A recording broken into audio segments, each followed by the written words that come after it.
এবং কি আন্তর্জাতিকভাবে যে পরমাণু শক্তি সংস্থা বা কমিশন আছে বা যারা এগুলো দেখভাল করেন তাদের প্রতি ইরানের বক্তব্য ছিল যে 12 দিনের যে যুদ্ধ, এটার পিছনে যে কারণগুলো দেখানো হয়েছিল বা হামলার জন্য যতগুলো রিজন আছে যে ইরান অনেক দূর আগায় গেছে, ইরান এটা করছে সেটা করছে, কিন্তু কোথাও থেকে কেউ প্রমাণ করতে পারেনি যে ইরান ইউরেনিয়াম সমৃদ্ধকরণটা নেগেটিভ কোনো ওয়েতে ব্যবহার করেছে।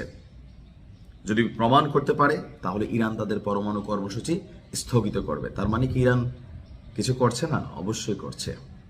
এখন আমেরিকা যে কোনো সময় আবার হামলা চালাবে যদি ইরান তাদের পারমাণবিক স্থাপনাগুলোকে রিপেয়ারিং এনে। তো ইরান তো শুরু করবে আজকালকেই। এই জিনিসগুলোর জন্যই আমেরিকাকে আসলেই মানুষের পছন্দ হয় না, যে এদের যা খুশি তারা করবে কিন্তু বাহিরের কাউকে কোনোভাবেই শক্তিশালী হতে দিবে না। বাট আমার ধারণা ইরান তাদের কর্মকাণ্ড চালিয়ে যাবে। যুদ্ধ হয়তো আবারও 3 থেকে 4 দিনের মধ্যে শুরু হচ্ছে। Best of luck.